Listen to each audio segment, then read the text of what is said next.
aí, galera, beleza?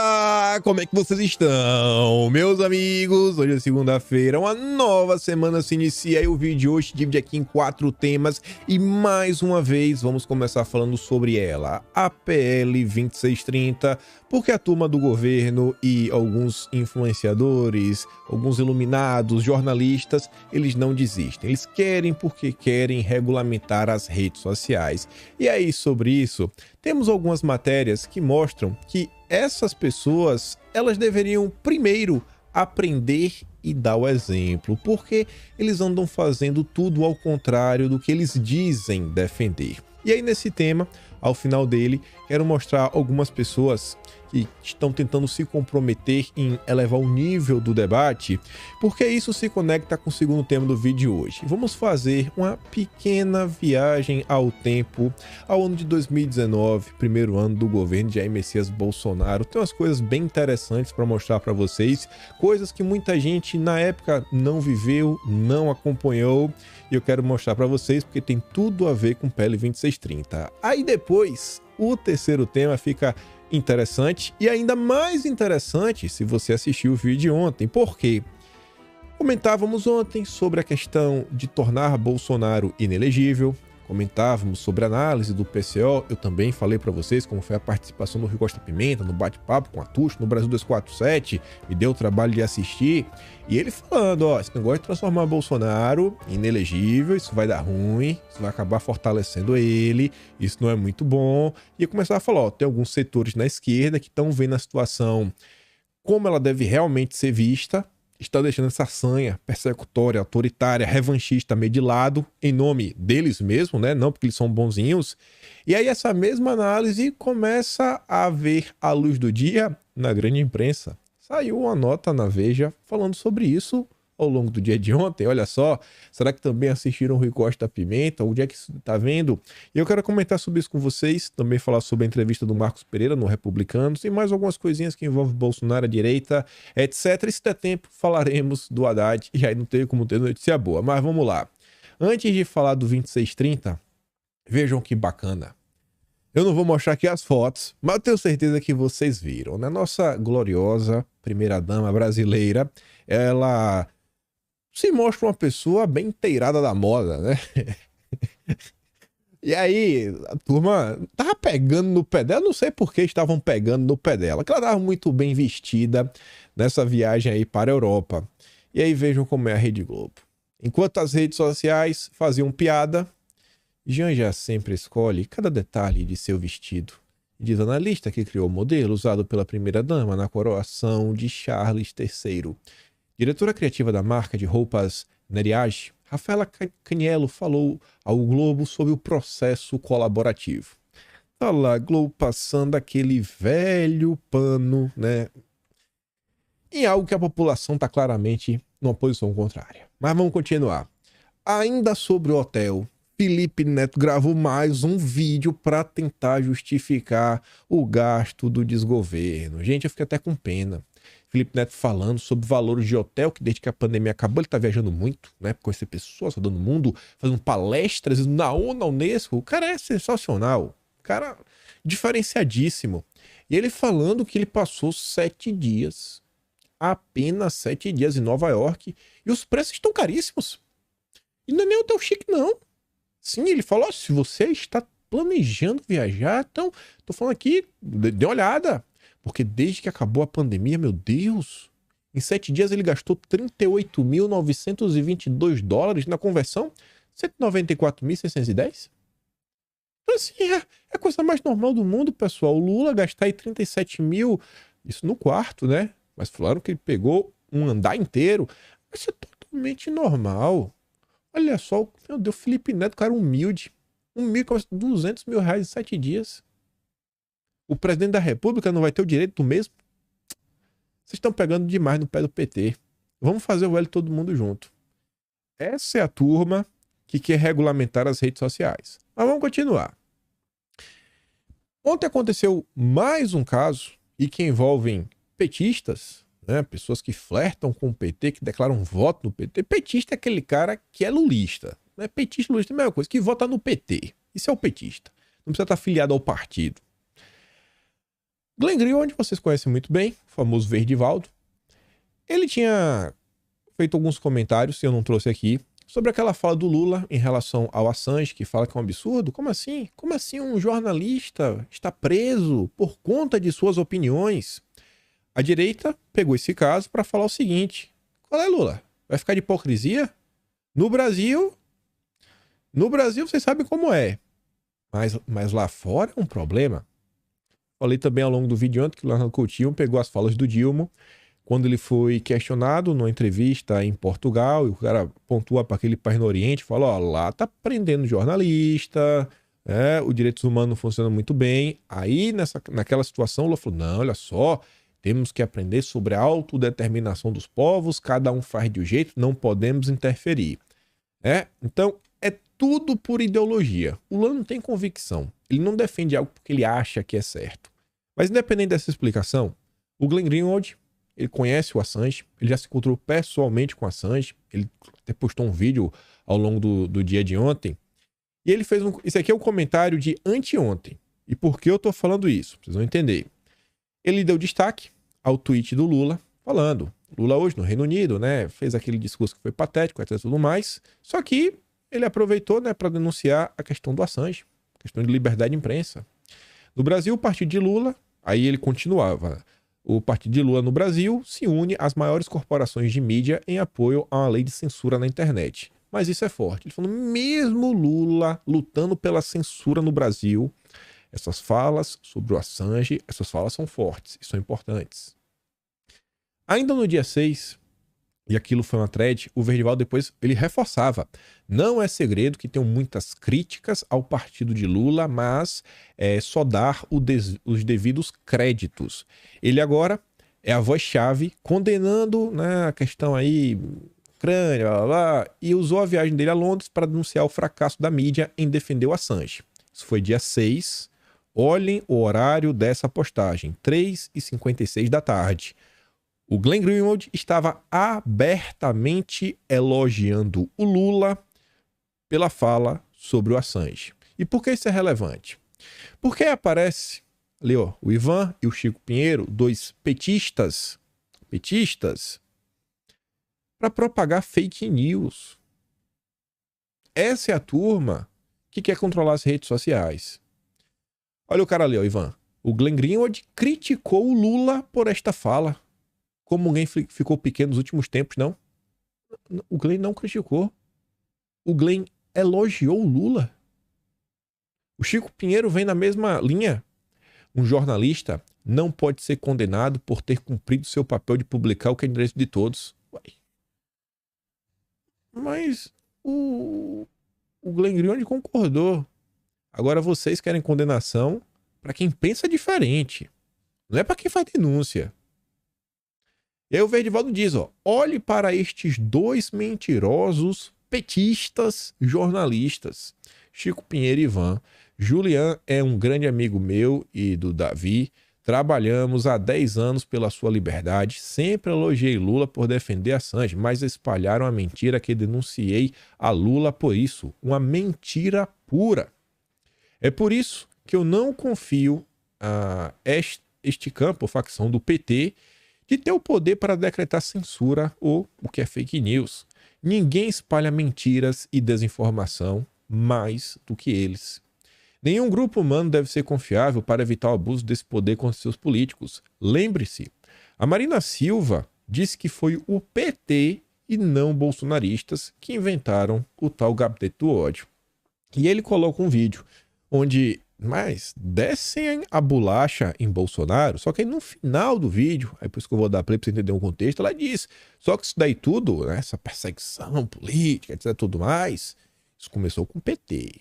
Foi o PT que começou. Olha o que a Marina dizia. Boa tarde, candidato. Muito obrigado pela entrevista. 2 semanas atrás, no debate presidencial, você criou um momento bem dramático quando você confrontou Jair Bolsonaro diretamente, denunciando ele especificamente por ensinar aos brasileiros que violência é uma solução para os problemas do país. O que é fake news, né? Bolsonaro nunca ensinou isso. Isso em 2018. Já tinha um fake news contra Bolsonaro. E o Verdivaldo até posta isso, ele vai pedir desculpa. Na semana passada, o Bolsonaro sofreu um ataque violento e, claro, essa foi um crime bárbaro. A única pessoa responsável é um agressor que usou a faca. Mas você acredita que violência assim é um resultado inevitável de uma campanha que glorifica a violência como uma solução para problemas políticos? É o resultado de uma visão política que valoriza mais o conflito, a cultura do ódio, da polarização, do que o debate. Valoriza mais o embate do que o debate. Essa violência começou em 2014, só que era ainda a violência política, violência verbal. Eu fui vítima de um processo violento de desconstrução, onde a mentira foi usada. A desconstrução da minha biografia foi feita pela candidata. Pela candidata. Já sabe quem é, né? O Verdivaldo tirou esse final. E podia botar. Verdivaldo. Só tem 1 minuto e 27. Vamos vendo aí quem é, né? Vale a pena aí vocês aí tiver com tempo. Pega só esse final a partir de 2014, com o nome da candidata e coloca. Essa é a turma que quer regulamentar as redes sociais. Mas vamos continuando. Aí ele diz, ó. A última coisa que quero fazer agora é isso. É um momento bem difícil para a nossa família. A situação do David está bem complicada. E aí vocês vejam. Será que alguém da direita já fez algo similar com Glenn Greenwald? As pessoas de esquerda, com base numa mentira publicada pelos petistas, né? Outros petistas, possivelmente, apoiadores do PT, estão atacando gratuitamente o Verdivaldo, fazendo piada com a questão dele, e lá o Davi, né, seu companheiro, marido, etc, tudo mais. Um cara que está internado na UTI há 9 meses em situação grave, brincando com a família. Essa é a turma que apoia a regulamentação do PL 2630. Ontem completou 9 meses na UTI. O aniversário dele é quarta-feira. Seu estado agora é infelizmente grave, mas eles sempre usam o Davi nestes ataques. E por fim ele diz, ó, não tô pedindo simpatia. Conheço como essa galera funciona muito bem. Só quero que veja que as pessoas que mais clamam pelo poder de censurar as fake news são as pessoas que mais espalham mentiras. Essa é a turma que quer controlar as redes sociais. Aí, ó a parceria, ó, o bate-bola. Quem foi que veio divulgar o que o Felipe Neto descobriu que o Janones contou pra ele? A Rede Globo.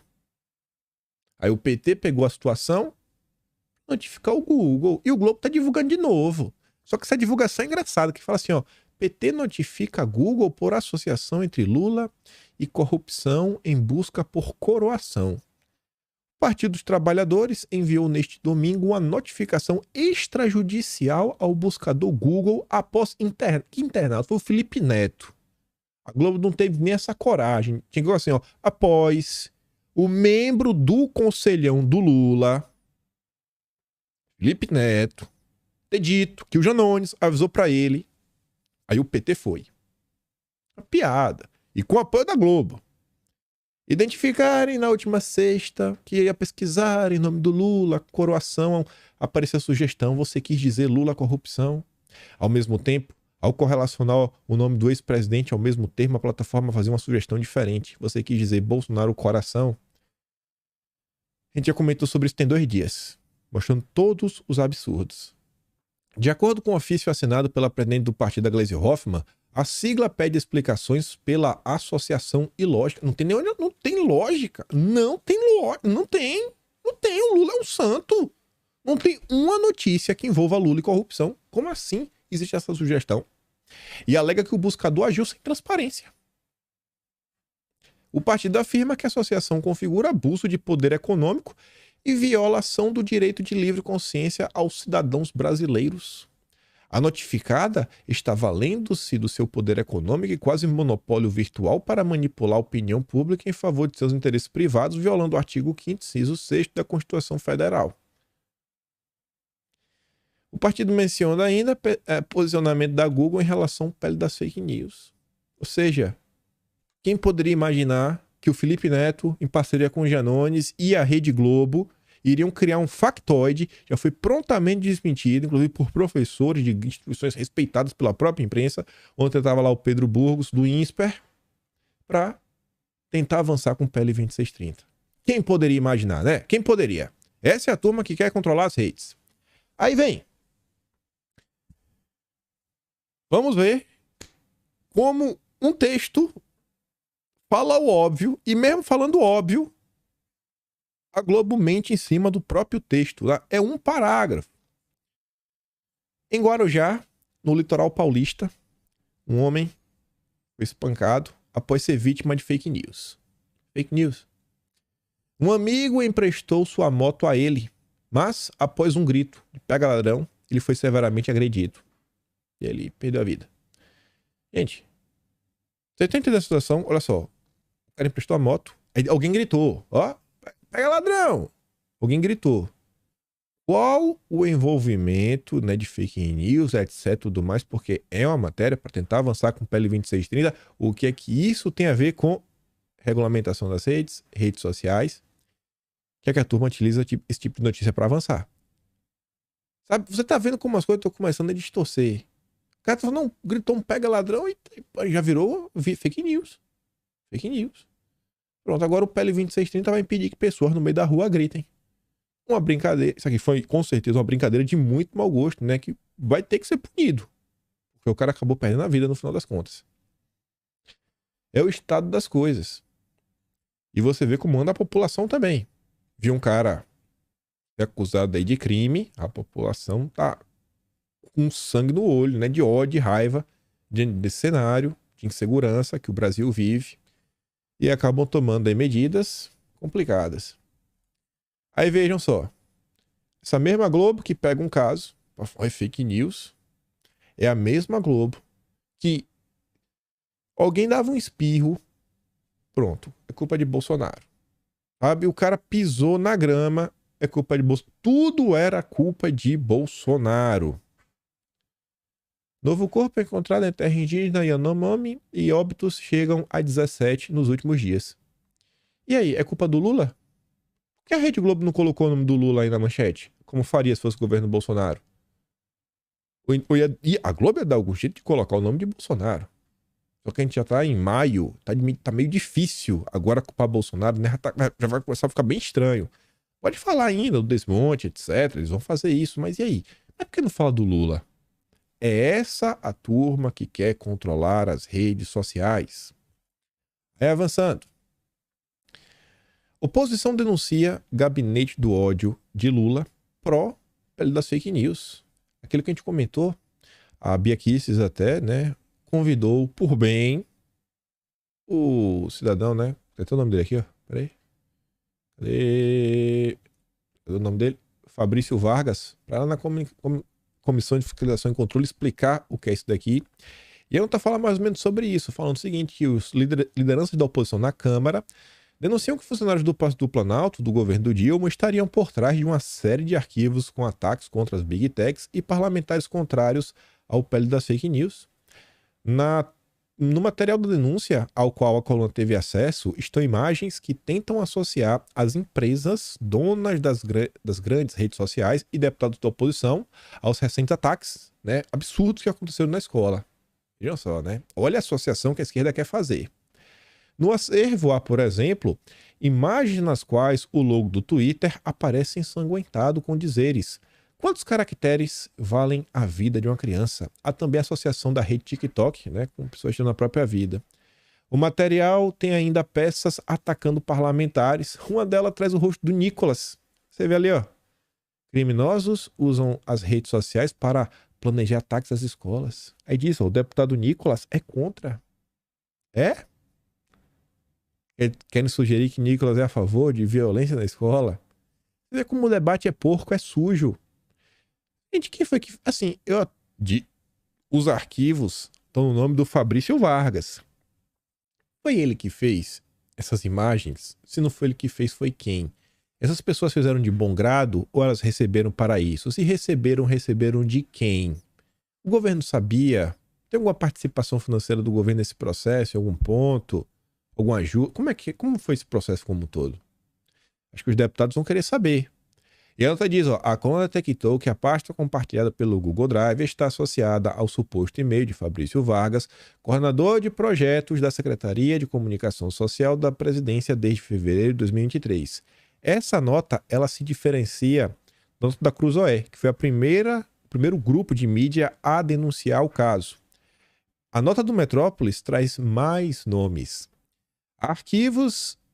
Ainda arquivos modificados por usuários que também seriam funcionários da Secom de Lula, dentre eles Otávio Pena Pierante, Luísa Dilena e Érica Martins, todos atualmente trabalhando no governo federal. Na Câmara, deputados de oposição ao governo do Dilma apelidaram a iniciativa de gabinete do ódio do Lula. Para eles, a Secom utiliza as mesmas táticas que tentam coibir com a PL 2630. A secretária de Comunicação foi procurada pela Coluna para falar sobre as imagens, mas não respondeu até a publicação da matéria. O PT, o Lula, ele só responde à Globo. E só. E é melhor o Metrópolis ficar quieto, né? Para depois não ter problema, viu? Depois, quando rolar, né, a celebração, 200 dias de governo, né, as publicidades, depois fica de fora e reclama. E a matéria encerra com mais algumas imagens ali, ó. Ao lado do Nicolas, outro ali, os 5 pontos. A matéria da Cruzoé só tinha aquela parte lateral ali, do Fabrício Vargas, modificado, criado em, o que leitores podem fazer, etc, tudo mais. Vamos ver o que os deputados vão fazer com isso. Mas eu acho que não cabe apenas uma denúncia da boca para fora e também não acho que vale a pena ficar apenas num convite, né, para o Fabrício Vargas. Tem que começar a questionar todo mundo, chegar na raiz dessa situação, ver com o que realmente a gente está lidando. Continuando, vejam como são as coisas. A turma a favor de regulamentar as redes e esse PL, eles não iam terminar dando dinheiro para a Rede Globo, né? Deixa eu fechar mais um botão aqui. PL 2630, né, o PL da Globo, prevê ampla regulamentação posterior a cargo de órgão ainda indefinido. Já tinha aquele caos, ainda iam dobrar a meta depois.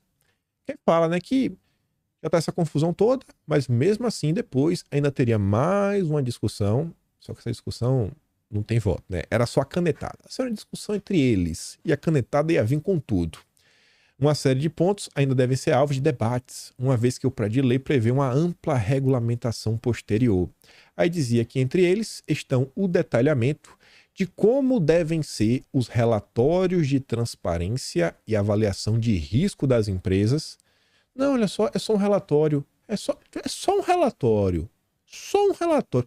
Tu já pensou a imprensa martelando todo santo dia? Olha essa empresa, isso, aquilo, outro, papapá, ppp. Aí pega, joga internacionalmente. A esquerda sabe jogar junto, né? Era só precisar o Partido Democrata ver.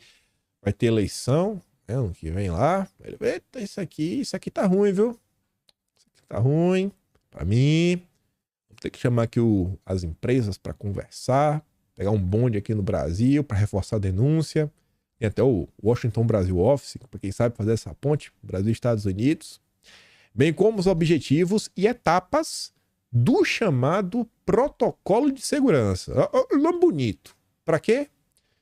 Este último será o mecanismo por meio do qual seria possível flexibilizar o artigo 19 do Marco Civil da Internet por tempo determinado sobre tema específico em caso de dano iminente. A picanhagem vê uma coisa e tá ali é tenso. Vamos pegar reforma tributária. Reforma tributária, né? Você pega aí questão ligada ao imposto verde. Aí começa a discussão na rede social. Aí a discussão vai crescendo. Opa! O cara tá falando mentira sobre imposto verde, isso aqui é gravíssimo. É pelo bem da nossa nação, vai desestabilizar a nossa economia. O tema tá proibido, não pode mais. Não pode mais criticar o imposto verde do Dilma. Um estudo aí de uma universidade federal, totalmente dominada pela esquerda. Esse estudo, gente, ele já lista vários influenciadores. Eu não trouxe porque eu não quero dar moral. Vamos ver quem... Talvez eu esteja lá. E aí esse estudo que fala de mentiras, sabe quais são as mentiras que já estão colocando? Essas coisas assim que falam, não, olha só, tal pessoa fica criando aí teorias que através da regulamentação de carbono, né, dessas questões aí quer ter algum tipo de controle sobre a vida das pessoas. Isso é totalmente mentira. Aí já começa a colocar, né, o negacionismo ambiental, negacionismo climático, isso, aquilo, outro, papapá, ppp. Daqui a pouco, pelo bem da nação, da democracia, você não pode falar nada. Nada, absolutamente nada, com apoio de uma das universidades mais doutrinadas desse Brasil. E aí, só para deixar claro, né, considerado uma pauta prioritária da gestão petista. A prioridade do PT não é colocar comida no prato, que eles diziam, não é melhorar a renda dos brasileiros, não é fazer a economia crescer, não é trazer responsabilidade fiscal, não é reposicionar o Brasil, não é isso que eles dizem. A prioridade do PT é essa daqui, ó. É controle. Controle para continuar sentado na cadeirinha do poder. Essa é a turma que quer controlar as redes sociais. Aí eu falei que esse tema ia fazer link com o próximo, que eu queria fazer uma pequena viagem no tempo. Os 2 podcasts mais mainstream do Brasil. Tem um que é um podcast que eu acho que cada vez está mais nichado, sei lá, para funk, futebol, que é a turma do Podpah, e já é de extrema esquerda, né? Foi o primeiro que o Lula foi. Só que tem 2 que ainda são, em tese, mais plurais, né, dos mainstream. Um é o Inteligência Limitada, o outro é o Flow. Lá vai o Vilela querer surfar a onda, chamou o Orlando Silva, e quem que vai debater com ele, gente? O MBL. Olha quem está sendo convidado pelo Vilela, amigo pessoal do Danilo Gentili, e que participa dos congressos do MBL já há alguns anos. Olha quem é, o Arthur Duval. A turma do MBL, com aquela auditoria de contas, né, sensacional, turma do Ayan, turma que só fala a verdade. Olha quem a turminha do bem está ajudando a promover. Mas pelo bem, tu tem que ir bem, né, para nos defender. Tá certo. E aí quem que o Flow vai levar? O Alessandro Vieira, o criador. Tá, mas não tem, esse aqui não tem nem debate. Tem nem debate. O criador do projeto de lei, que obviamente vai falar bem do PL 2630, sem um contraponto. Olha só, né? Olha só.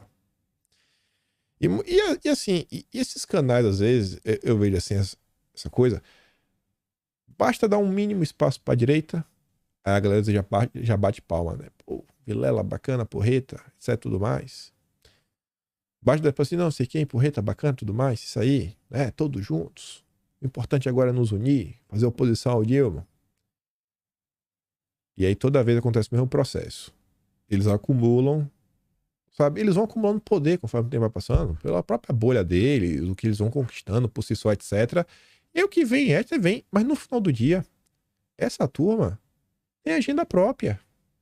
No final do dia, essa turma tem agenda própria. O Vilela, certa vez, comentou sobre os valores doados na vez que Bolsonaro foi lá. Eu não acredito. Eu acho que é mentira dele. Eu realmente acho que ele tá mentindo. Eu só acredito se ele postar um print.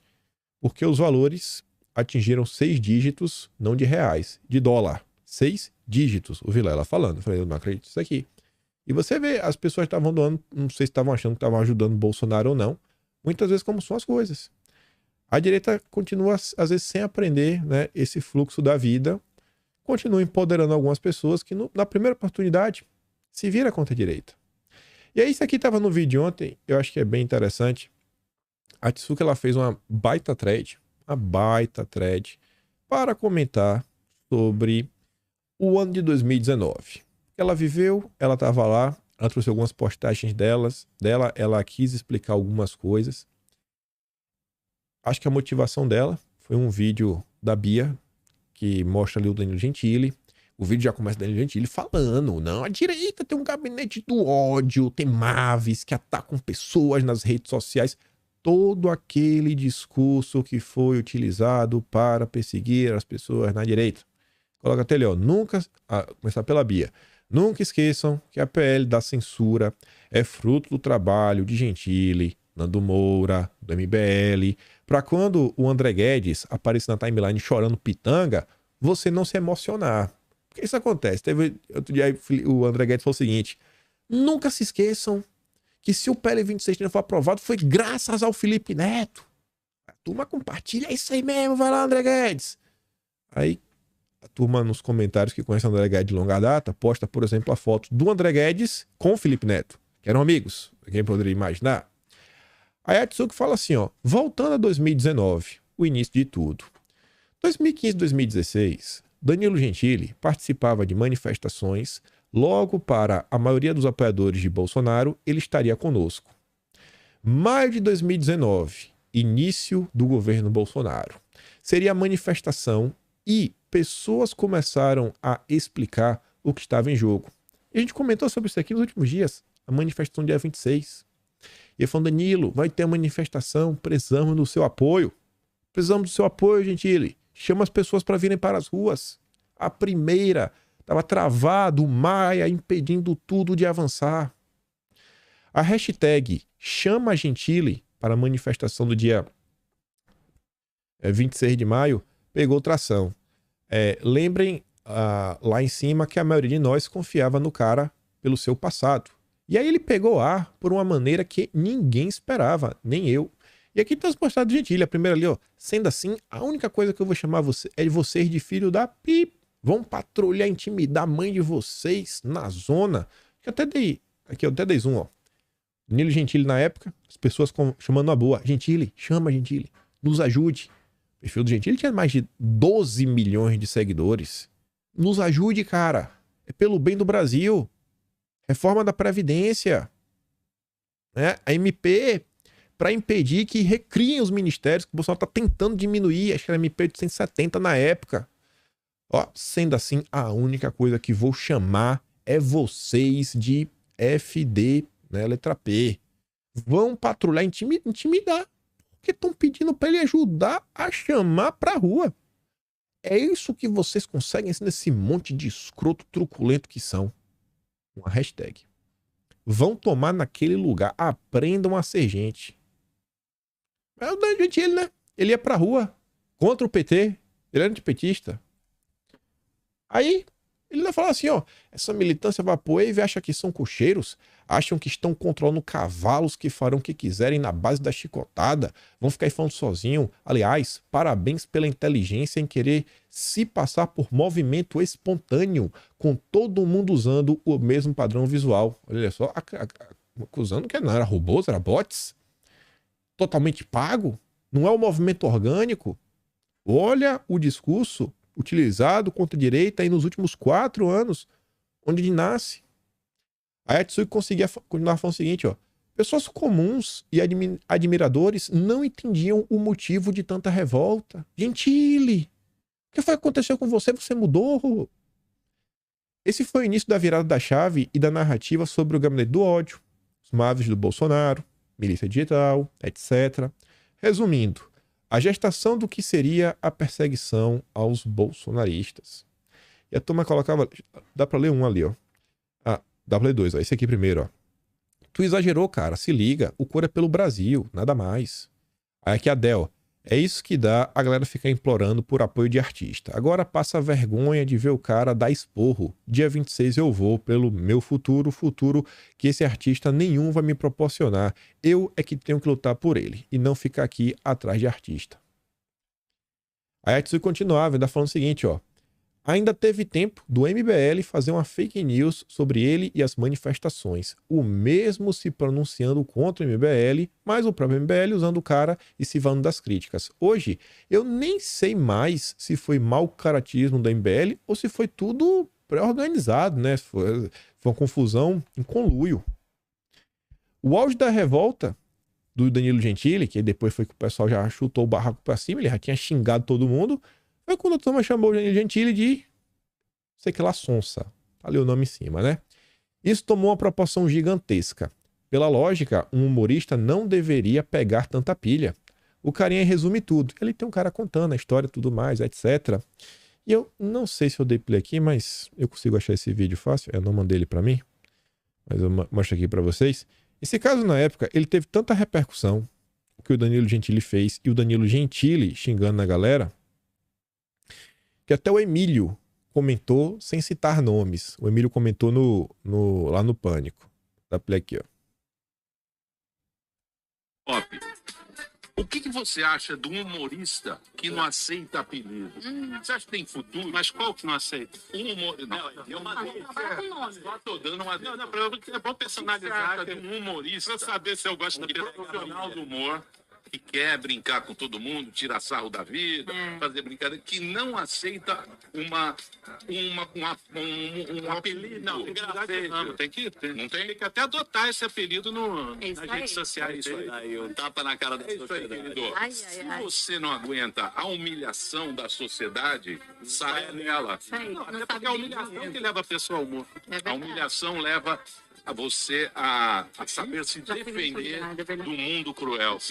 Temos quando você ri de si mesmo. E eu sei bem o que é isso, né, Emílio? O Emílio comentou. Esse é um texto da época, alguns prints, conta a história de forma um pouco mais profunda. Aí diz, ó, o MBL volta defendendo o cara. Depois, né, defendendo dos ataques que o Danilo Gentili vinha recebendo. Meu Deus do céu, olha o que está acontecendo com o Danilo Gentili. Guedes, nessa época, ainda tentava relevar os acontecimentos. Isso é só uma parte de tudo que aconteceu. De fato, o início de toda essa perseguição. Guedes, ela diz o André Guedes, não o Paulo Guedes. Que fala, essa é uma bobagem inventada, uma apelida, etc, tudo mais. Aí, pra vocês terem uma ideia, vocês sabiam que a manifestação do dia 26 de maio de 2019, ela foi importante ao ponto de virar um artigo científico. Ali, ó, no Cielo, para você ler. Olha, ó, vocês sabiam que essa manifestação teve um peso tão grande que a Cielo fez uma análise, não é a Cielo, né? Foi a Carolina Figueiredo, né? Tá postado no Cielo. Uma análise sobre ela e as movimentações da direita. Uma análise, foi a primeira... Gente, olha só, foi a primeira manifestação da história do país onde as pessoas foram para as ruas não para tirar um presidente, não para criticar um governo, não para criticar alguma coisa. Na verdade, até foram para criticar o Congresso que não estava apoiando o governo em medidas duras que a população ia sentir na carne. Isso nunca aconteceu na história do Brasil. Nunca aconteceu. Aí ela fala assim, ó, inquérito do fim do mundo foi instalado e estamos rodando nele até os dias atuais. Essa thread tem muita continuação, ficaria um livro e não tenho mais tempo, preciso dar banho nas cachorras. Mas talvez essas poucas informações ajudem a situar as pessoas que não acompanharam os idos. E ela coloca ali, por exemplo, né, o Danilo Gentili, o Luciano Nayara, a guru dele, etc, tudo mais, tem mais algumas pessoas. Mas para continuar aqui ainda, vejam como são as coisas. Alguns dias antes do Danilo Gentili ter virado a casaca, vindo com toda essa gritaria, alguns dias antes mesmo, 6 de maio de 2019, quem escreveu? Ricardo Noblar, o pai do Guguinha, né, do Engula. Complô para derrubar general em ação coordenada. Olha aqui, um caso onde foi exemplificado o que estava acontecendo e nomes foram dados. Danilo Gentili aparecia, Danilo Gentili pensou um trecho da entrevista concedida por Santos Cruz há cerca de um mês, sugeriu um Twitter que ele era defensor da regulamentação da mídia. Foi o Danilo Gentili. E ele colocava, é o grande autor, é o chefe desse gabinete. Ação coordenada. O vídeo não está mais disponível. Foi assim que o Danilo Gentili compartilhou o vídeo, falava assim, ó, Santos Cruz, isso tem que ser disciplinado, a legislação tem que ser melhorada. Depois de anos de um governo que tentou leis de controle de mídia, Franklin Martins e Marco Civil da internet, com os baba-ovo, ouvir isso é ruim. Cúpula estranha se forma no governo, fiquem de olho. Governo Bolsonaro, né? Aí você vê, passado alguns dias, no período ali das manifestações do dia 26, e todo mundo sabe depois o que o Bolsonaro falou, né? Foi prontamente contra, nunca teve regulamentação da mídia.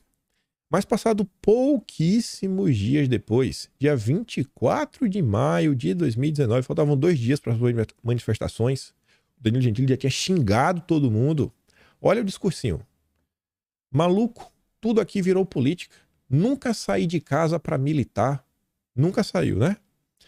Eu saí de casa para fazer humor, eu comecei a militar contra o politicamente correto porque uma patrulha de correção política começou a encher.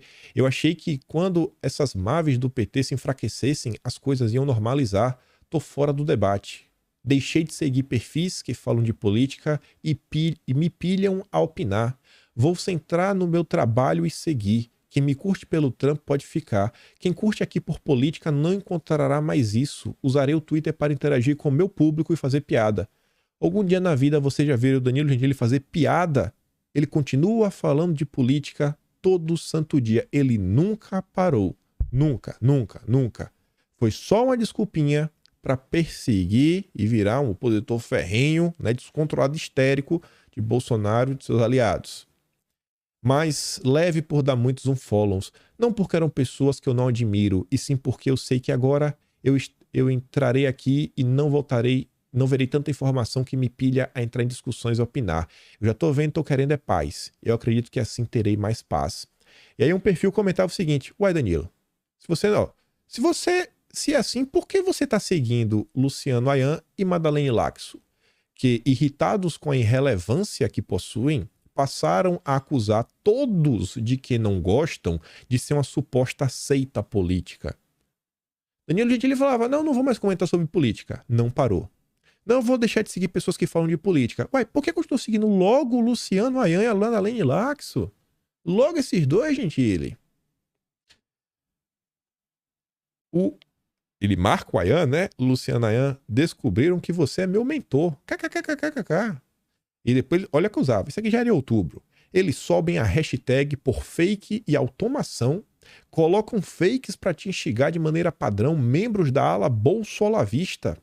Na época, o bolsonarismo não era coisa, né? Tem que separar por alas, porque deixa a parte boa do governo, a parte do Moro, né, Gentili? O mesmo padrão visual dos perfis que achincalham todo mundo e acham mesmo que alguém precisa de um guru para enxergar o óbvio. Não acho que sejam gados, são burros. Aí você vê, né, o Danilo Gentili falando de automação. Voltando lá pro dia 5 de maio, quando ele compartilhou o vídeo do General Santos Cruz, o Correio Brasiliense falava assim, ó: a hashtag Fora Santos Cruz chegou aos assuntos mais comentados no domingo após o apresentador e humorista Danilo Gentili retweetar trecho de uma entrevista dada pelo ministro ao Jornal do Estado de São Paulo e à Rádio Jovem Pan no mês passado. Aqui foi o quê? Aqui foi do bem, né? Aqui não foi a automação. Essa hashtag não teve automação, não teve nada. Essa foi do bem. Porque na época ele estava ao lado de Bolsonaro. Aqui são as postagens para lembrar, ó. Se não fosse meu guru, se você não fosse meu guru, nada disso seria possível. E ali a postagem original, né? A conta não existe mais para poder recuperar. Mas o print até hoje rola na internet. E aí eu comentei tudo isso daí, tentando trazer alguns temas, vou batendo bastante nessa tecla, porque eu vejo que é um ciclo que a turma nunca aprende. Nunca aprende. A turma sempre dá corda, a turma vai lá, compartilha, porque temos um inimigo em comum. Essa é a lógica, né? Temos um inimigo em comum. Aí as pessoas dão engajamento e nesse mundo das redes sociais, os likes, né? O impacto com o tweet do Kim Kataguiri, 309 mil visualizações, isso é autoridade. É autoridade. Cara, é o deputado mais popular da internet. Ele não é, né? Mas só dando um exemplo. Ele é o deputado mais popular da internet. Olha o engajamento dele. Então eu vou chamar pra ir nesse programa, pra ir nisso aqui, pra ir naquilo outro. Olha como ele tem grande destaque. Ele tá... vai ser até relator de uma CPI, se duvidar. Se depende do Kataguiri, ele mata nos peitos e vai falar que é dele. Vai falar que foi ele que tirou a CPI do papel, se deixar. Ele vai querer brilhar. Aí, na primeira oportunidade, porque o cara tava todo mundo lutando contra o PT. Mas na primeira oportunidade de comentar sobre a direita, os áudios do ajudante de ordens de Bolsonaro, que revelam a tentativa de golpe, são gravíssimos. Bolsonaro, assim como o PT, nos apequenou como país democrático e fragilizou nossas instituições. Repito, não há a menor condição do bolsonarismo liderar oposição nenhuma. O cara que estava unido com o PT, batendo foto com José Guimarães, Gleisi Hoffmann, turma do PSOL. Esse cara quer falar de oposição. Só que as pessoas têm memória fraca. Então tá aí, tá na máquina, ele bate no PT. Pô, ele não tá do nosso lado, ele bate no PT. E o que é que tem de pano de fundo em torno de tudo isso? 2024 já tá aí. MBL sai a lançar Kim Kataguiri candidato a prefeito de São Paulo. Sabe o que vai acontecer se ele perder? Nada. Nada. Ele vai continuar sendo deputado. Aí você diz, mas e o que é que ele ganha com isso? O que é que ele ganha? Bom, o MBL vai ter um termômetro para saber quantos votos potenciais eles possuem em São Paulo. O Kim Kataguiri fica conhecido, vai a debates, roda, participa de vários podcasts. Tem uma chapa onde ele pode dar palanque e favorecer os seus próprios aliados do MBL. Sai elegendo aí um monte de prefeito. Vamos tentar, né? Quem sabe, já pensou 2, 3 prefeitos da cidade de São Paulo? Meu Deus do céu. Tem mais poder que muito deputado federal. E a turma vai indo. Mas eu não tô contra o PT, não. Nesse momento ele é um aliado importante. Assim, eu até, vou pegar até um exemplo aqui que tava na minha cabeça. Eu tava conversando com um colega meu, aí tava falando assim, divergência, eu falei com ele, rapaz, divergência eu tenho com o Samidana. Samidana lá do Pânico. Sami não é candidato a nada. Sami claramente não faz parte de um grupo político, como algumas pessoas que talvez hoje não façam, mas no passado já foram, assim, membro oficial de um partido, de militância, etc, tudo mais. Quando nós temos com o Samidana, né? Ele pensa uma coisa, eu penso outra, aí é do jogo, vida que segue. Mas tem a galera que tem um objetivo, tem uma maldade por trás, quando não é um perseguidor. Aí tá ali, né? Olha, o Kataguiri de besta não tem nada, ó. Ele afirma que, até o momento, né? Descarta apoiar algum dos postulantes que já se apresentaram. Inclusive o Ricardo Nunes. Não apoia ninguém presta. Não, ninguém presta. Também ninguém presta. Todo mundo é ruim. Todo mundo é ruim. Bom só ele. Todo mundo é ruim. Alguns nomes da direita já foram colocados no tabuleiro. Já tô deixando claro. Ninguém presta. Quem presta é MBL. Só presta MBL. Só fala bem deles. Quando não, eles atacam o PT. E a turma fica reverberando, dando conteúdo. E essas coisas, no final do dia, gente, elas sempre acabam se virando com as pessoas que realmente estão mais à direita, estão preocupadas com o país. Veja o caso do Gentili. Olha o que é preocupação com o país. É zero. Na oportunidade da primeira manifestação da história do país, onde pessoas iam para as ruas em torno de pautas. O cara tava nem aí. Nem aí. Aí vamos falar de preocupação do Brasil? Vamos falar de Bolsonaro. E vamos falar também de outras figuras que orbitam a direita. Você vê aqui, ó. Marcos Pereira. Marcos Pereira podia estar no MBL. Devia pedir para ser do Republicanos, se filiar ao MBL, ir pro União Brasil, ficar ali junto com o Bivar, sentar ele Kataguiri lado a lado. Padilha não tem tempo para os Republicanos. Não tem. Queria que tivesse, né? Queria que tivesse, né, Marcos Pereira? Não tá tendo tempo suficiente, tá triste. Queria um agrado do Lula. O agrado tá pouco até o momento, né? Tá falando dos cargos. Até falo, pelo jeito, Marcos Pereira, que é um carinho do governo Lula. Mas eu falei que a gente vai falar de Bolsonaro. A gente vai falar só que nas perguntas extras, que é o seguinte, ó. Padilha não tem tempo para os republicanos, diz o Marcos Pereira, né? Presidente do Partido Republicanos. E ele fala o seguinte, fala sobre ser independente, etc, tudo mais. Aí fala o seguinte, isso significa um compromisso de não aceitar cargos? Não teremos cargos no primeiro ou segundo escalão do governo federal. O que não quer dizer que deputados não possam indicar em seus estados. Não, a gente não vai ter mais. Nada impede de indicar, né? Os deputados indicou, o deputado indicou, né? Ou seja, ele só não quer que as pessoas saibam que ele está citado no colo do Lula. Então tem que ser discreto. Não pode ser escancarado, né, Marcos? Como avalia a relação do governo federal com o Congresso? Aí ele diz, né, ouço que os deputados, colegas de outros partidos, é que precisa ajustar muita coisa. Nada de relevância foi aprovado por falta de base do governo. Eles têm experiência, mas ouço reclamações no plenário sobre a demora dos recursos das emendas, de colegas que têm ministérios dizendo que não podem indicar cargos de segundo e terceiro escalões, que têm dificuldade de nomeações. Ouço no Congresso, né? No Republicanos não tem ninguém criticando isso, é só no Congresso. Esse Marcos Pereira é descarado, viu? Ao que atribui essa dificuldade na articulação política? A área do Padilha. Ele, tem um pouco a relação com Padilha, mas ouço que as coisas não estão andando. Só falei com ele uma vez, desde o início do governo. Padilha deve ter muitas atividades, não deve ter tempo para os republicanos. O Lula tem se dedicado mais à política externa, feito viagens. Está faltando alguém para fazer interna. Está faltando, né? Conversar com republicanos.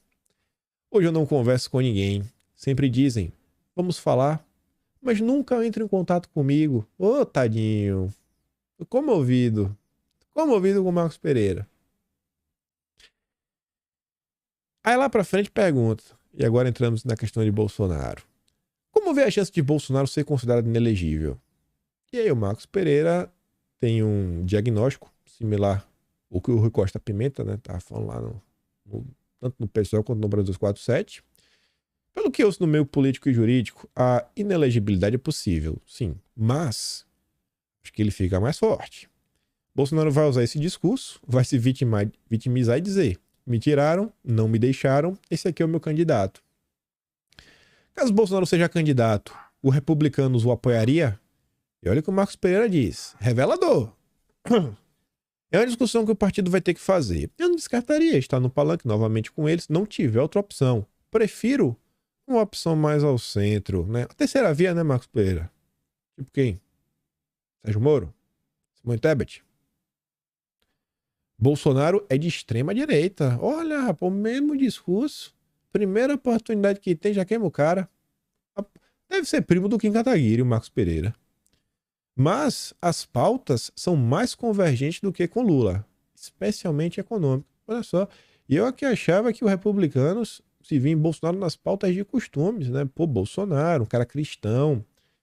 Parece que o republicano não é um partido realmente que representa, não tem um vínculo com a religião, né? Com as pautas, com a família. E se vê com a pauta econômica de Bolsonaro, então seria mais, assim, mais liberal, né? Os liberais. Tipo a Faria Lula, né? Acho que o Marcos Pereira quer dar uma palestra na XP. Pede aí pro Benchimol te levar junto com o Padilha. Essa turma que tá aí, né? Eles querem ser oposição. Eles querem assumir a direita.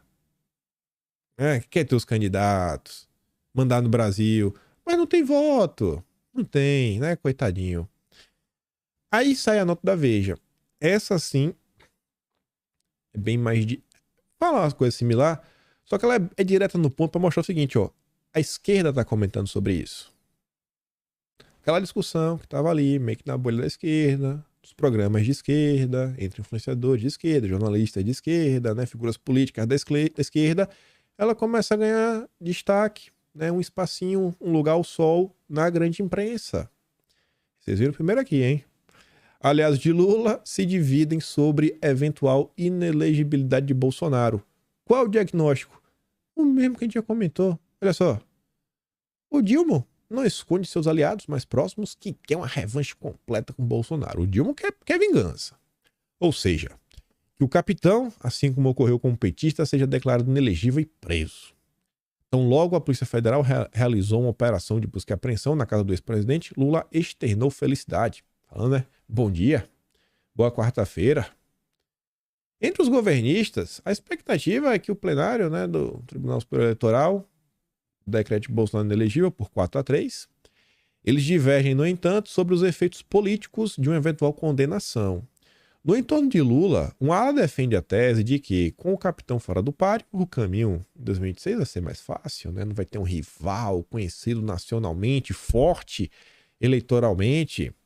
Mas também há quem acredite que eventual tiro disparado pela Justiça Eleitoral pode ter um efeito contrário, vitimizando Bolsonaro, que se tornaria um cabo eleitoral ainda mais poderoso do que foi em outubro passado, quando seu partido PL elegeu a maior bancada na Câmara dos Deputados.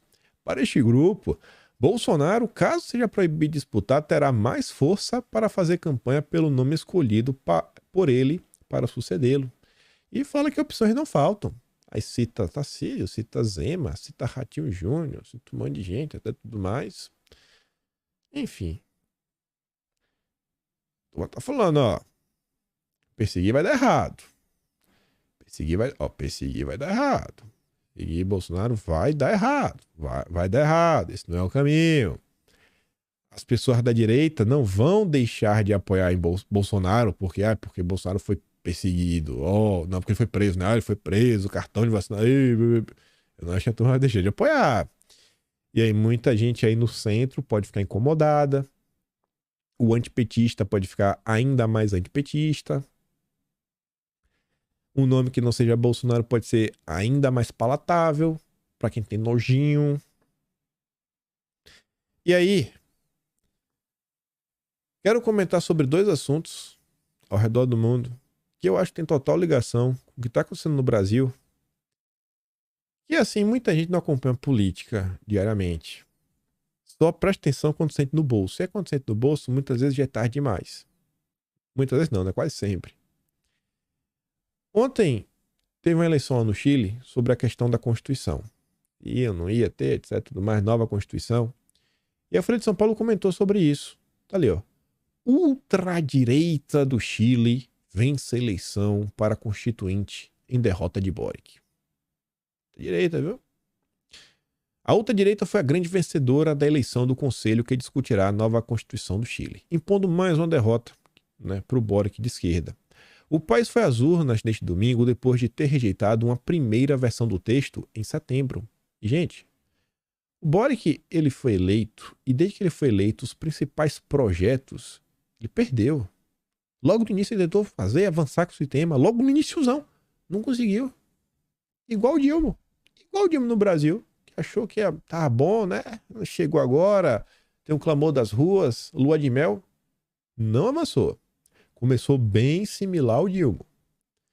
Com quase 100% das mesas apuradas, o Partido Republicano conseguiu o maior número de representantes, 22 dos 50. Em segundo lugar, veio o grupo governista de esquerda Unidad pelo Chile, com 17 vagas. Na sequência, apareceu a lista Chile Seguro, da direita tradicional, não sei muito o que seria isso, não sei se seria uma espécie de PSDB, espero que não, com 11 vagas. Um candidato indígena também levou na cadeira, etc. PPP. Já a coalizão de centro-esquerda, Todo por Chile e Partido de la Gente mais à direita, não conseguiram nenhuma vaga. Somando as listas, a direita terminou com a maioria absoluta de 33 cadeiras, mais do que as 31 necessárias para aprovar mudanças. Por outro lado, a esquerda não conseguiu as 21 que precisaria para vetar eventuais medidas com as quais não concorde. A esquerda sequer terá o poder de veto. Sim, não precisa. São 31 nomes, 31 votos, né, para aprovar as mudanças. A direita tem 33. Pode ter 2 ovelhas desgarradas. Aqui é o gráfico. Ó. A esquerda ficou com nada. Maioria absoluta é 31. Os caras têm 33. Na prática, se quiser, a direita poderá conversar sozinha para redigir a nova Constituição do país.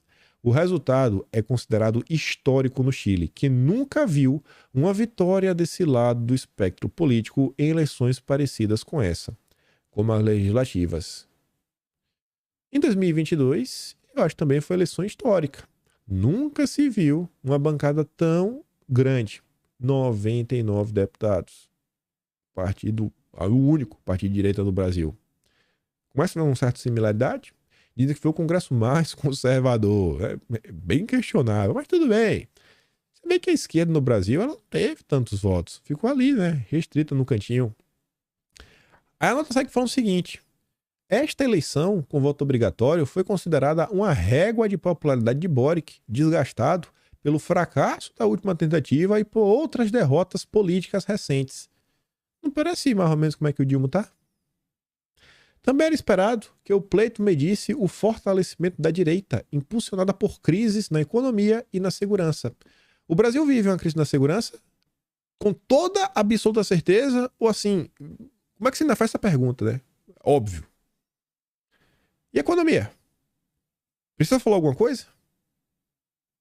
Imagina o governo do Dilma, que nesse momento já vem observando um crescimento da rejeição, já se fala de recessão, o cenário para o desemprego não é bom. Vocês acham que vai chegar no que vem, 2024? Estou nem falando 2026. O cenário vai estar bom? O cenário vai estar de um jeito que a população vai falar, não, vou votar no candidato do governo, porque as coisas têm que continuar do jeito que tá. Vai falar, não, eu vou votar em alguém para mudar, porque não dá, meu Deus, Lula está quebrando o país. Veja como é um cenário bem similar. Em entrevista coletiva após a contagem, né, o Boric pediu que, pelo amor de Deus, né, atue com sabedoria, ou seja, oh, pelo amor de Deus, né, dá uma esquerdada aí, por favor. O resultado deve trazer ainda mais dificuldade para a sua governabilidade. Ele já teve que fazer 2 reformas ministeriais importantes desde que assumiu o país em março de 22 para levar o governo mais ao centro do espectro político, após sofrer, olha só, a rejeição da reforma constitucional e também da tributária. O Lula quer avançar com a reforma tributária? Tá meio difícil até o momento, né? E questão constitucional, teve um PL 2630, né? Não é a mesma coisa, mas similar. Por fim, só esse parágrafo, falando assim dos temas que pautaram o debate, né? Em torno aí de qual partido votar. Esses temas pautaram a campanha morna desse pleito, que durou apenas 2 semanas e se concentrou nas redes sociais. Sem muitos eventos nas ruas, nem debates pragmáticos, segundo analistas, a discussão foi mais identitária entre esquerda e direita. Ou seja, não teve espaço para o centro, para a terceira via. A direita está consolidada. Ainda mais que acontece na rede social, está consolidado. Olha como o mundo... Já botei aqui também, ó. Biden enfrenta amplas avaliações negativas no início da campanha. Biden está assim na mínima da mínima da mínima. Menos de 36% das pessoas o aprovam. Acho que 58% desaprovam. Os 52% esperam outro nome vindo aí do Partido Democrata. Gente, esses 4 anos, e já passou 4 meses, né? Estamos no meio do 5º mês. Se a direita conseguir sobreviver, porque acho que esse é o grande desafio, a tendência é o quê? É o Lula destruir o país, junto com a esquerda, tomar medidas que coloquem a questão da segurança pública em um cenário cada vez pior, onde a população cada vez mais vai se questionar o que está acontecendo com o país, porque as coisas estão tão ruins. E no meio dessas perguntas, eles podem chegar na conclusão que, pô, eu estava errado em não acompanhar a política. Eu estava errado em achar que política é igual futebol e religião, que não se discute. Que muita gente no Brasil ainda pensa assim. E você vê que a direita, ela vem se consolidando do mesmo jeito que os líderes de direita caíram nas eleições após a pandemia, que a população estava chateada, às vezes as pessoas não entendem muita coisa que acontece. Desse mesmo jeito, os líderes de esquerda, neste momento, todos estão seguindo uma mesma rota. O Boric, o Petro, o Lula, o Biden, eles chegam ao poder e em muito pouco tempo fazem mudanças ministeriais, reforma, por causa de crises, dificuldade para aprovar reformas e uma queda acentuada na popularidade. 2024 está vindo aí para ser um termômetro. Aí, diante desse cenário, e que a turma sabe o que está acontecendo, aí eu volto a falar. Imagina, toda semana aí, é porque a gente não está comentando aqui de eleição 2024, mas toda semana vinha lá o Valdemar, o céu notícia da imprensa. O Valdemar quer 1000 prefeitos. O PL quer eleger 1000 prefeitos. Bolsonaro quer eleger seus ex-ministros. Bolsonaro quer rodar pelo Brasil. Bolsonaro quer ser o cabo eleitoral. Bolsonaro quer focar nas cidades que ele teve muito voto nesse segundo turno. Como é que você acha que a oposição olha? Assim, né? Essas retaliações, elas vêm de todos os lados. Por mais absurdo que as coisas estejam, mais absurdo. Se conseguirmos sobreviver, se não calarem a direita de uma vez por todas como eles querem, eu acho que a gente vai chegar na eleição de 2024 com um cenário fértil para eleger candidatos da direita. Fértil, para valer, bacana. E 2026, rapaz, vai estar no cenário assim que vai estar clamando, pelo amor de Deus, volta Bolsonaro. Você vê aqui a folha, ó. Direita tem explosão de perfis verificados e ganha exposição no Twitter. É porque antes tinha um controle, né? Só podia pra quem era amigo do Felipe Neto. Turma agora tá perdendo agora, como é que faz? A gente achou que ia tirar Bolsonaro, esses canais iam acabar, a população ia tá nem aí. E a tia do Zap segue online, né? A tia do Zap segue aí, segue desmentindo a imprensa. Vamos ver, né?